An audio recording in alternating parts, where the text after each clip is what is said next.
Gloria sea el nombre de Dios.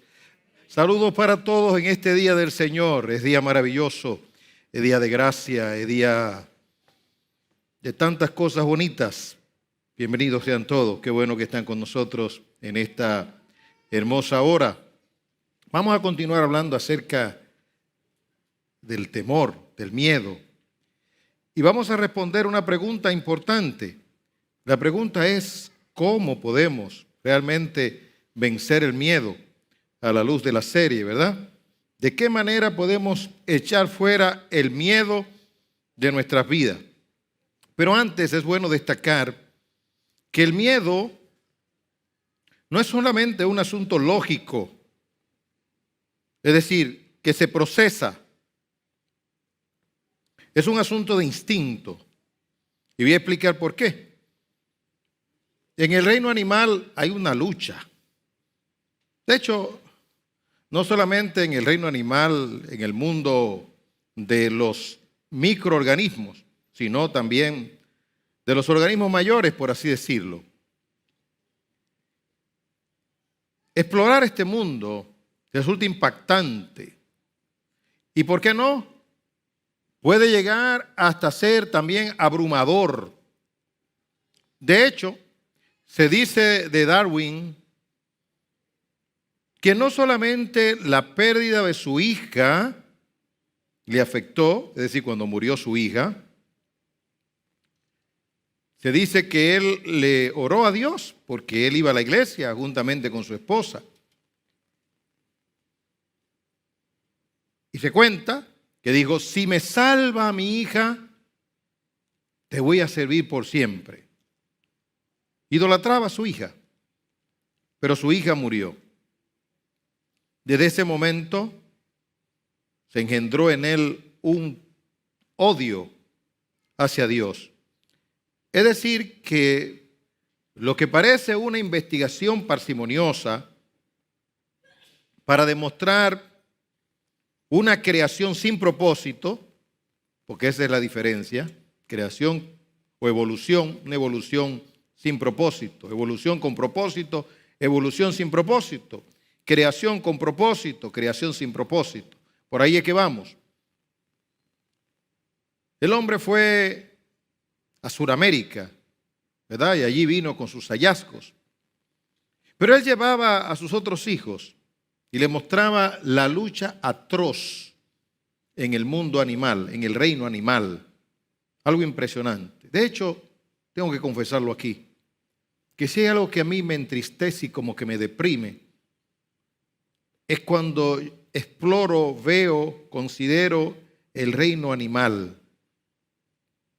¿Cómo puede haber tanta, vamos a decir, maldad? Esa palabra no existe en el reino animal. No puede existir, maldad. Porque maldad es una palabra moral. Y en el reino animal no existe el concepto moral. El concepto moral existe entre los seres humanos. Es decir, que no se puede decir que un perro es malo o es bueno, aunque nos parezca que lo es, porque ellos no tienen conciencia de maldad o de bondad. Ellos operan de forma instintiva. Pero cuando vemos que, como dice la teoría de la evolución, los más fuertes sobreviven, y eso es verdad. ¿Por qué se le llama al león como el rey del reino animal? Por su fiereza. ¿Acaso no hay una jirafa grande, alta, que pudiera producir más miedo? No. ¿Acaso no hay un hipopótamo que tan solo por verlo debería causarnos miedo? No.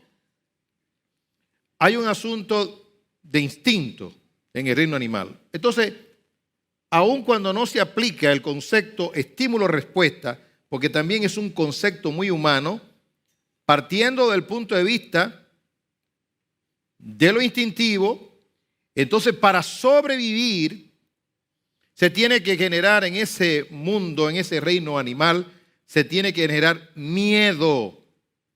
Es decir, que el león tiene que generar miedo. Aún la culebra, la cacata, Cualquier tipo de especie animal debe producir algún tipo de miedo.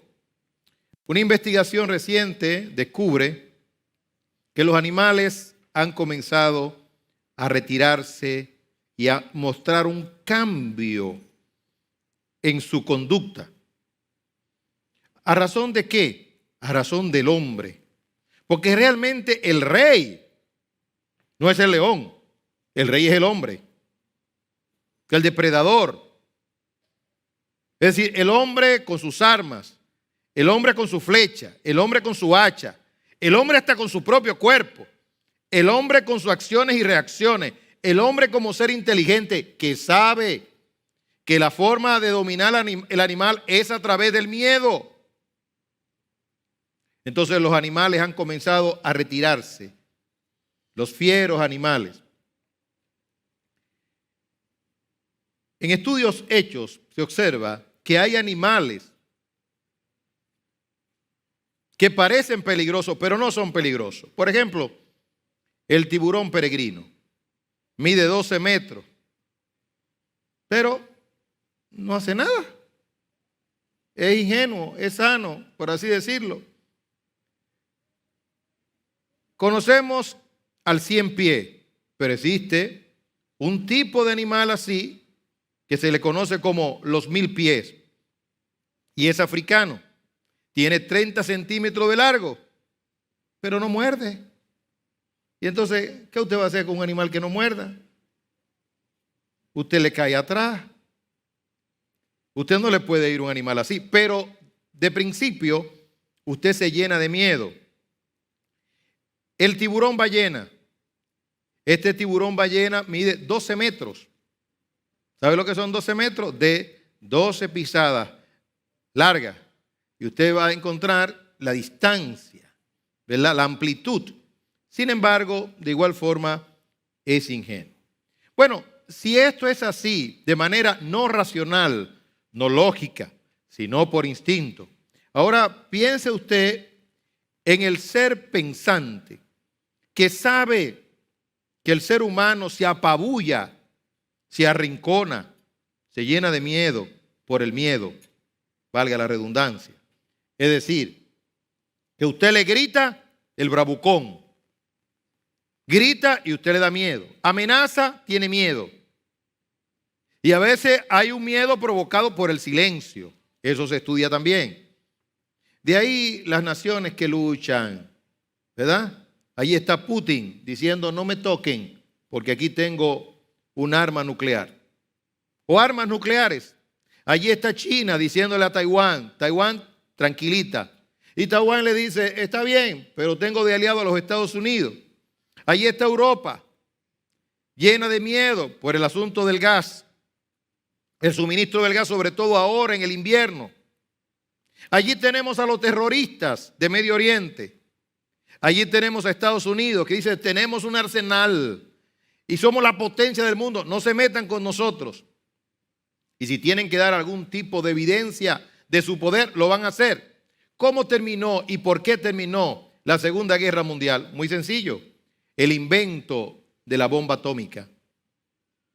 Cuando Japón se atrevió de manera temeraria, iba a ser la primera potencia del mundo, iba a gobernar el mundo.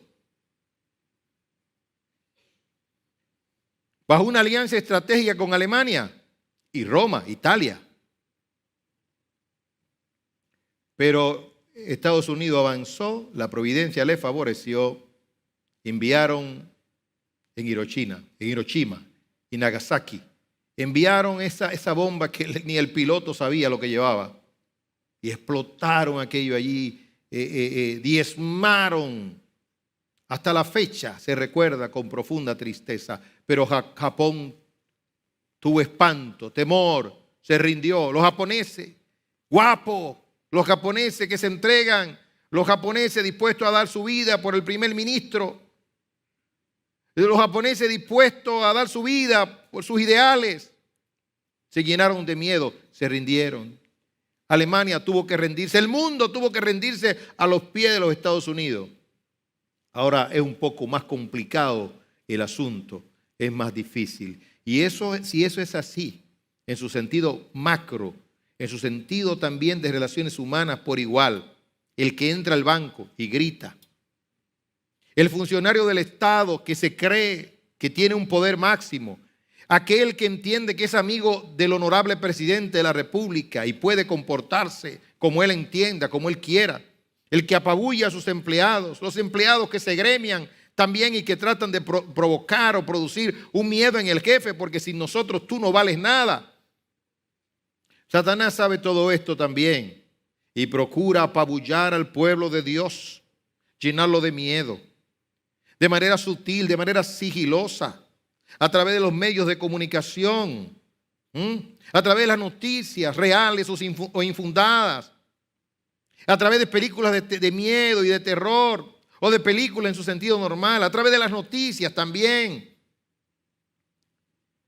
La creencia de que no hay solución al conflicto, el temor al mañana, la carga del pasado, es decir, el pecado del pasado que se puede descubrir. Hay un miedo, el temor a una demanda. Muchas cosas son reales, muchas cosas son infundadas, pero ¿qué se gana con el miedo? Se pierde todo. Ya hemos hablado de las consecuencias del miedo, cómo afecta a nuestro sistema nervioso, cómo afecta nuestra manera de ver el cosmos, de ver el mundo, lo que se conoce como la cosmovisión. Lo pequeño se ve grande. Es como si hubiese una proyección y en vez de ver el objeto real, vemos la proyección agigantada, esa proyección, obviamente. Juan entendía todo esto. La Biblia lo entiende por todos los lados. Desde Génesis hasta Apocalipsis, el tema es el miedo, vencer el miedo que viene fruto del pecado. ¿Cuál fue la primera reacción de Adán cuando pecó? Y Dios le habló, lo buscó, dijo, me escondí. ¿Pero por qué se escondió? Dice, tuve miedo y me escondí. El miedo se apoderó de él. El miedo es resultado del pecado, consecuencia del pecado. Y de en adelante por igual. Caín trató de formar una generación de hombres provocadores de miedo. Cuando a uno de sus descendientes se le llamó la atención, dice, ¿y qué? Si Caín fue malo, yo soy más malo que él. Y tuvo una sentencia de pena capital. Una sentencia irreversible. Caín, una marca en la frente. Y dice, esto es demasiado grande. Y así encontramos a Abraham, se llenó de miedo porque se desconectó del amor de Dios.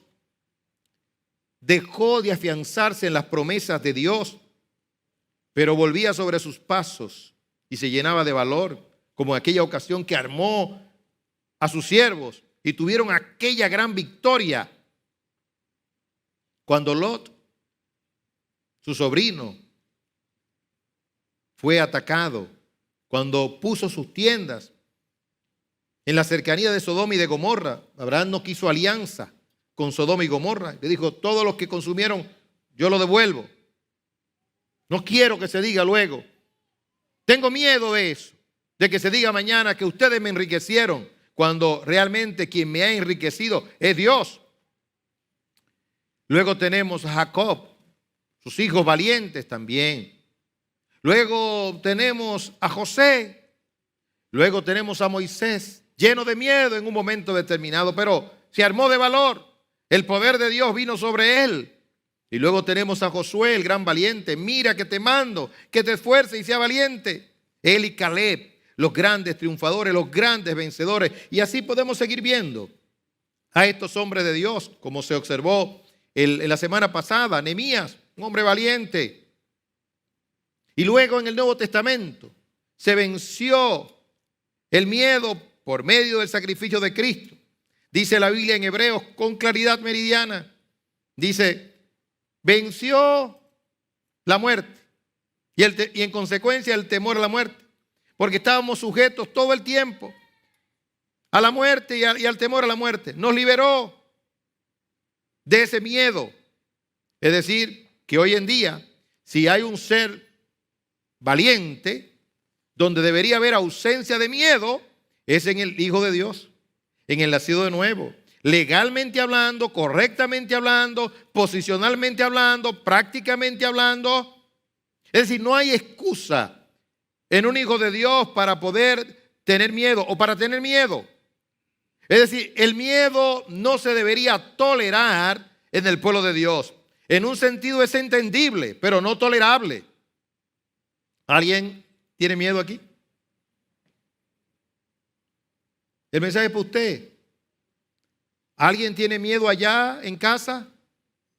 ¿Alguien tiene miedo allá en el hospital? ¿Alguien tiene miedo allá en la oficina? El mensaje es para usted. Si usted es un hijo de Dios, para que desista de ese miedo y en esta hora se llene no solamente del amor de Dios, de lo que trae fe para usted operar, el conocimiento del amor de Dios. Una cosa es la fe que opera en amor, es decir, por medio del conocimiento del amor de Dios. Lo que usted tiene que llenarse en esta hora es del conocimiento del amor de Dios.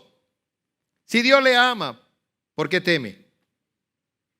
Una cosa es ser amigo del presidente y otra cosa es tener los afectos del presidente. Si el gobernante lo ama, nadie se puede meter con usted. Si el rey le ama, nadie puede meterse con usted. Porque usted tiene el corazón del presidente. Usted tiene el corazón del rey. Los hijos de Dios tenemos el corazón de Dios. Dios nos ama. Y si Él nos ama, sin lugar a dudas, Él nos cuida y nos protege. No solamente porque somos sus criaturas, sino porque somos sus hijos.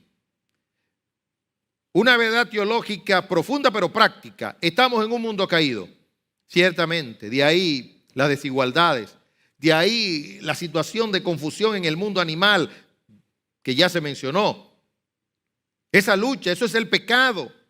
Los bichos, los parásitos, que lo tenemos fuera de nosotros, pero dentro de nosotros estamos llenos de bichos, de parásitos, de microorganismos que luchan fuera de nosotros también.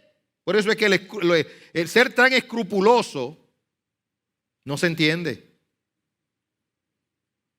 No se entiende. Porque donde quiera hay bacterias. Donde quiera hay bacterias. Todo lo que usted toca, si usted se vuelve excesivamente escrupuloso, debería salir del mundo. No puede vivir. Es el cuentico aquel del coronavirus. De que mascarilla por el coronavirus. Pero Dios mío, Padre eterno, deberíamos andar con una mascarilla siempre. Porque los microorganismos que hay en el ambiente son tantos y de tantas especies que solamente se pueden vencer, ¿saben por medio de qué? De la defensa humana, lo que se conoce como el sistema inmune.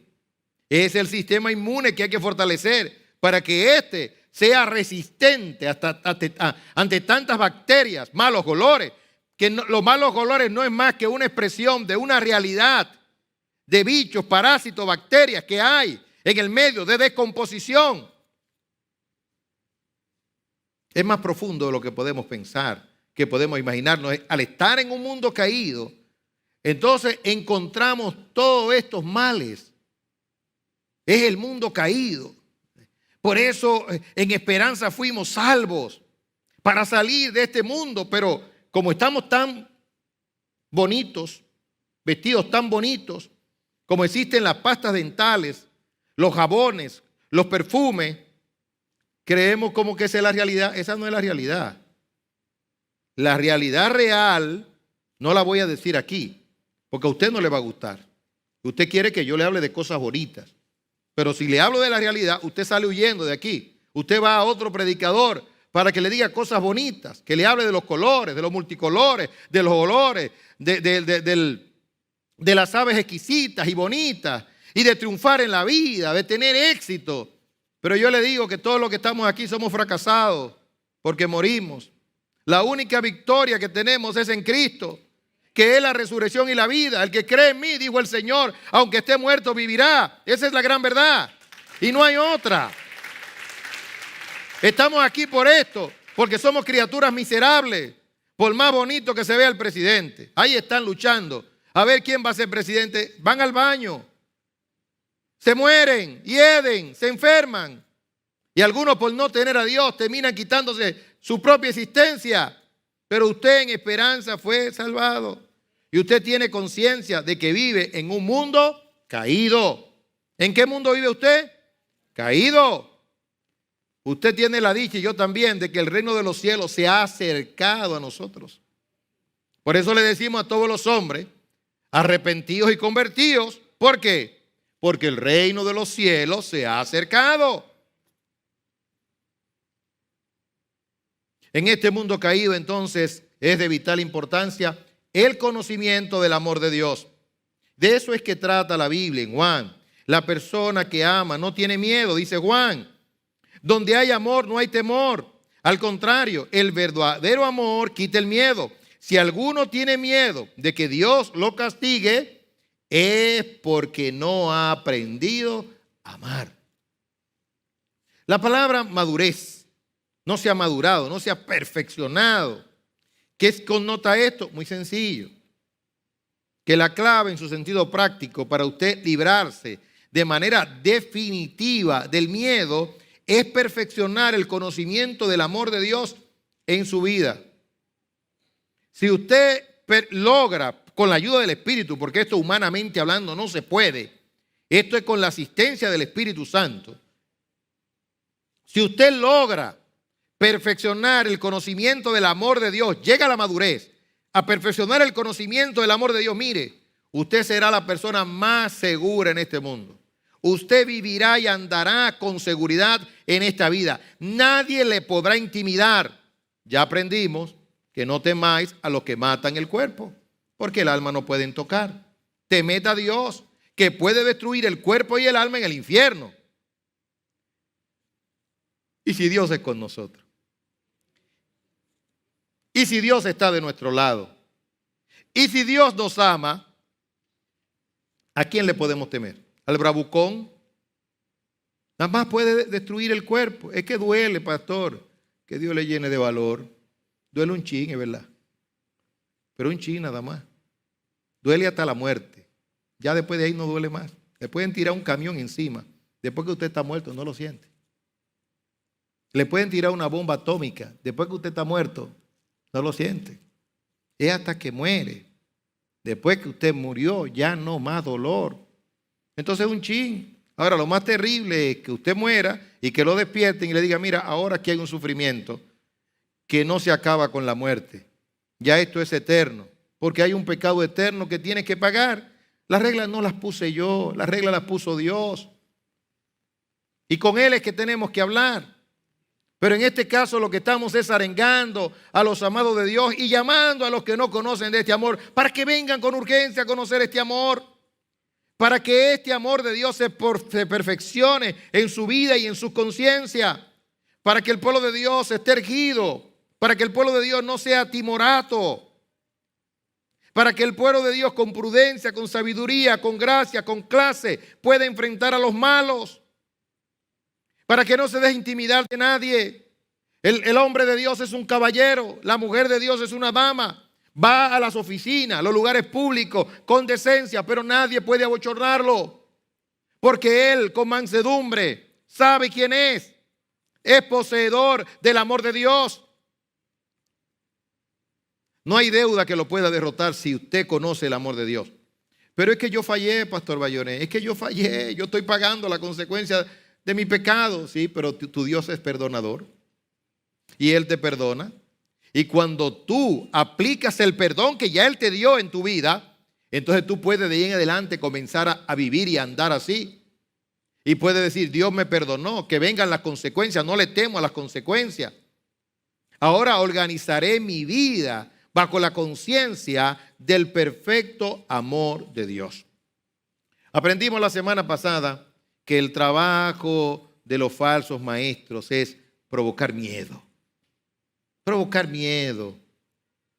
Pero Juan dice, no tengan miedo. Ustedes tienen el Espíritu Santo. Él lo guía y lo perfecciona. Lo conduce por el camino correcto. No tengan miedo. Y Juan dice una y otra vez, más son los que están con nosotros, ángeles celestiales, el Dios Todopoderoso, el pueblo de Dios en su conjunto. Más son los que están de nuestro lado que los que están del lado de ellos. Aunque ustedes vean un grupo pequeño, no tengan temor. Aunque pudieran ver a muchos desertando, no tengan miedo. Juan le dijo, ustedes tienen la unción del Santo. Al tener la unción del Santo lo tienen todo. La unción del Santo es el mismo Espíritu Santo, que los guía, que los perfecciona, que le da valor, que le da seguridad. No dejen que el miedo ahogue la presencia del Espíritu en sus vidas. Juan establece la responsabilidad humana, porque la responsabilidad humana o la autodeterminación está indisolublemente, esa voluntad y esa determinación separada de lo posicional, lo que se ha logrado en Cristo. Es decir, una cosa es consecuente con la otra. No conforme a una herejía por ahí que dice, no importa si posicionalmente tú estás, tú no caes de ahí. Eso es muy romántico. Y no cae porque se evidencia a través de tu compromiso con lo que se supone ya se efectuó en tu vida. Si no tienes un obrar consecuente, entonces Juan, bajo la guianza del Espíritu Santo, te dice, tú estabas con nosotros, pero no te viste que no va, no eres de nosotros. Y algunos le dicen ahora, hoy en día, mira, tú te desviaste, tú estabas con nosotros y aún desviado, tú sigues estando con nosotros. Error, error. Te desviaste, una evidencia de que no estaba. Volviste, una evidencia de que estás. Te desviaste, no te llamamos cristiano, te llamamos pecador. No, pastor, que la salvación no se pierde. ¿Quién le dijo a usted? ¿Dónde usted se inventó eso? ¿Dónde dice la Biblia eso? Pero no, yo estoy hablando del concepto. Estoy hablando del cliché. Ahora no estoy hablando del plan soberano, salvífico de Dios, sino del invento suyo para vivir como usted quiera. Eso no está en la Biblia. Lo que está en la Biblia es la consistencia entre una predestinación y un andar correcto como Dios quiere en santidad. Eso sí está en la Biblia. Donde quiera que usted lo ve. No me anule una doctrina por su invento. No me anule una verdad maravillosa por su capricho, por lo que usted quiere, por su manera de argumentar y de debatir. No, a ese terreno no vamos a ir. Vamos a ir a al de la Biblia. Lo que la Biblia dice, eso nosotros declaramos. Si no, Pablo no dijera, portaos varonilmente. Si no, Pablo dijera, pórtense como quiera, que como quiera se salvan. Pablo dice, portaos varonilmente. ¿Y usted cree que eso es para usted? Es para usted, es para usted, es para usted, es para hombres y mujeres. Portaos varonilmente. En otras palabras, portaos con guapesa, portaos con valor, portaos con rectitud, con entereza. Y esa es la idea. Cuidad vuestra salvación con temor y temblor. Ahí sí hay que tener temor, en el cuidado de la salvación. Pero en lo otro no hay que tenerle miedo a nadie. A nadie. ¿Por qué? Porque todo el cielo confluye a su favor. Ángeles confluyen a su favor. El Dios Padre confluye a su favor. El Dios Hijo confluye a su favor. El Dios Espíritu Santo confluye a su favor. Por eso es que ninguno de los hijos de Dios se perderá. ¿Usted cree que me he contradicho? Jamás. Estoy poniendo cada cosa en su lugar.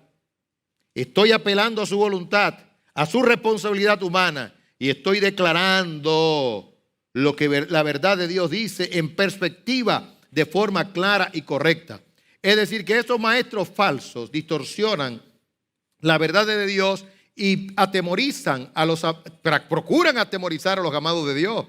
Pero los amados de Dios lo descubren al vuelo y no se llenan de miedo, sino que lo denuncian y ellos vienen con fiereza y con amenaza. Pero los amados de Dios dicen, andad, disparad, tirad. Aquí hay municiones para defendernos. Tenemos toda la armadura de Dios. Tenemos el arsenal de Dios. Tenemos la protección de Dios. ¿Qué nos puede dañar? ¿Qué nos puede dañar? Somos más que vencedores por medio de aquel que nos amó. Y así continuamos viendo tantas cosas. La importancia de permanecer en el conocimiento del amor de Dios. No es un asunto de un aoristo definitivo en un punto X de la historia de una persona. No. Es un asunto de un verbo continuo, no de un aoristo definitivo, en un punto y se quedó. No, es una continuidad. ¿Qué dice el texto sagrado?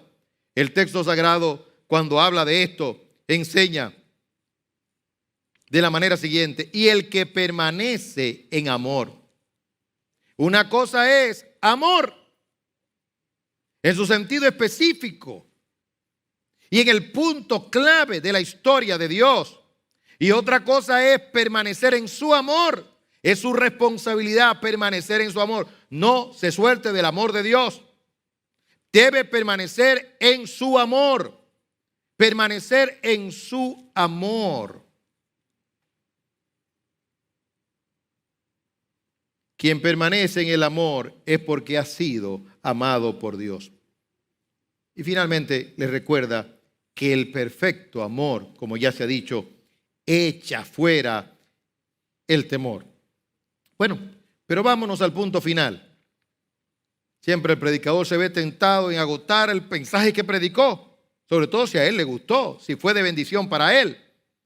Pero creo que como tenemos la magia de la internet, del YouTube, del Facebook, y podemos recurrir a ellos para repasar de nuevo los mensajes que están allí,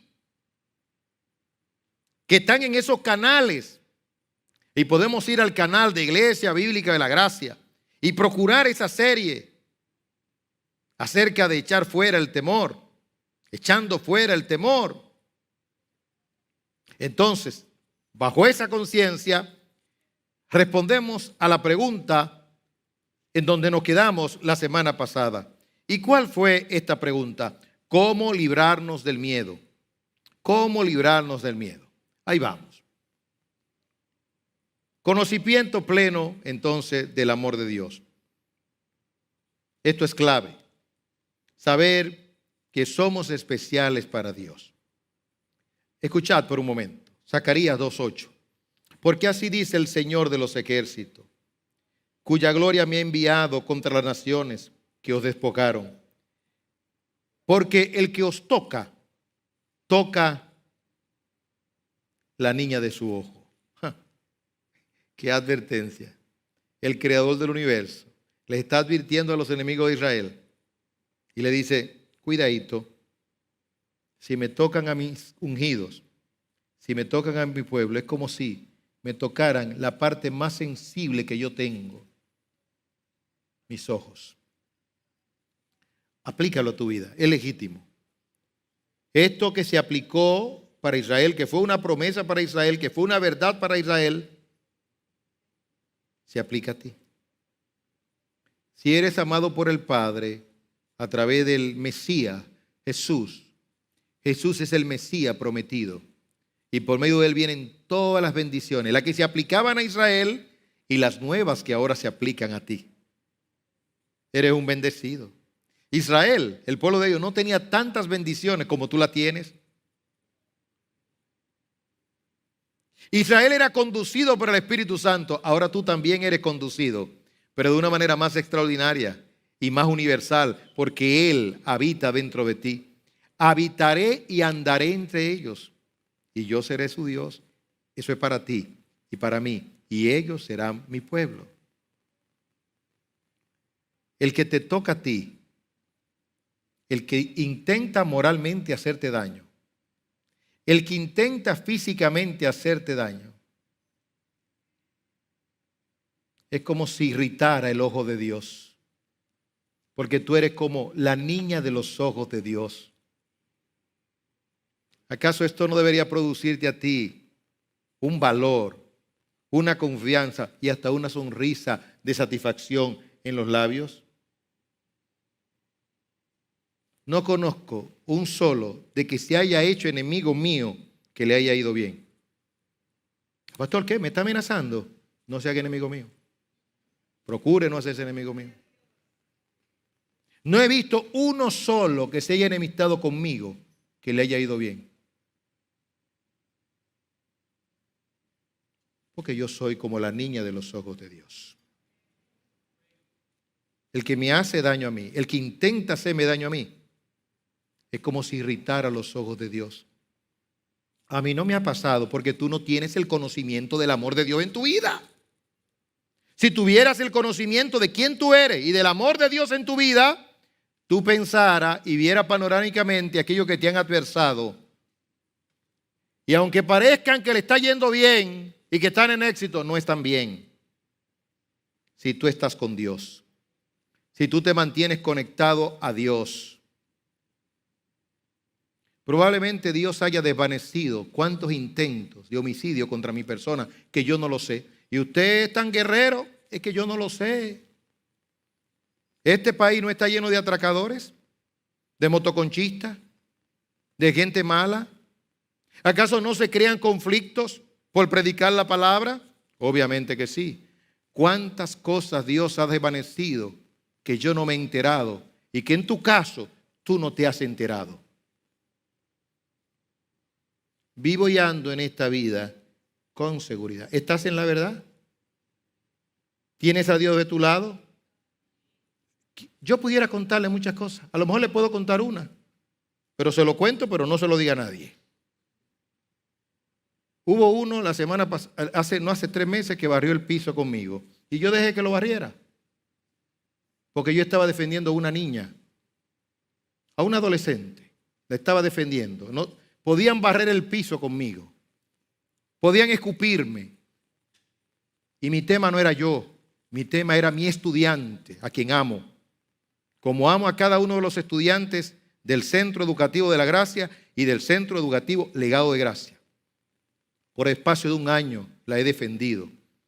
He gastado recursos en gasolina, en tiempo, en distracciones ante tantas actividades y tantas responsabilidades de todo tipo, espiritual, moral, emocional, familiar. Sacarle horas a esa sola joven. Porque así lo hizo el Señor. El Señor sacaba tiempo para una sola persona. Y yo soy un discípulo de Jesús. ¿Dónde hay que ir? Hay que ir allí, hay que ir aquí, hay que ir allá. Todo mi equipo sabía. A lo mejor mi equipo pensaba, ¿qué le pasa al pastor Bayonet? Se ha vuelto necio con este caso. A veces me vuelvo necio con los casos que entiendo que debo trabajar y que trabajar hasta el final. Cuando se trata de la justicia y de la verdad. Este era un caso de justicia y de verdad. ¿Saben qué? El que me apabulló, el que me humilló, el que me citó las normas, que me citó las leyes, delante de 4 personas, no le respondí. Solamente le dije, ¿por qué lo haces? ¿Por qué lo haces? Si yo he venido solamente a defender a esta menor, ¿por qué me tratas así? Tú siendo un funcionario del MINER, del Ministerio de Educación, ¿por qué me tratas así? Pero el tiempo pasó. Ahora ese hombre es sujeto de una demanda por engaño, por abuso al menor, por difamación e injuria. Porque una investigación que él hizo, juntamente con otro departamento de ese ministerio, Dios obró de manera tan poderosa que él escribió falsedades acerca de su investigación. Y él no se daba cuenta que la persona que estaba al lado del mismo Ministerio de Educación estaba escribiendo la verdad.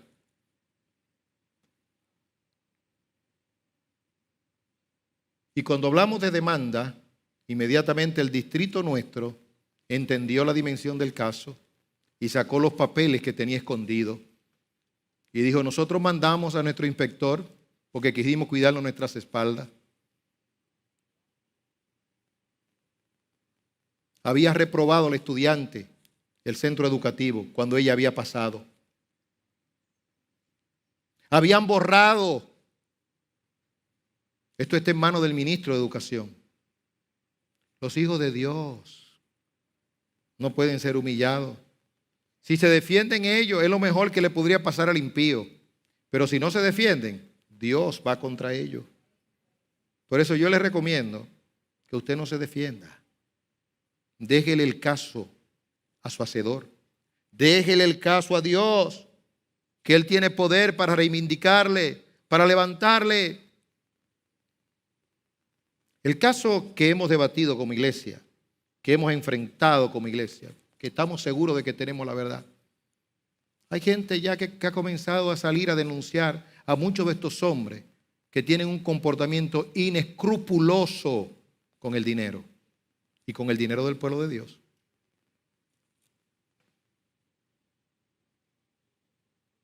Pelee su batalla, que es la batalla de Dios. No entre en lo personal, déjele eso a Dios. Dios hará el resto. Usted es como la niña en los ojos de Dios, de los ojos de Dios. Ningún vecino puede dañarle.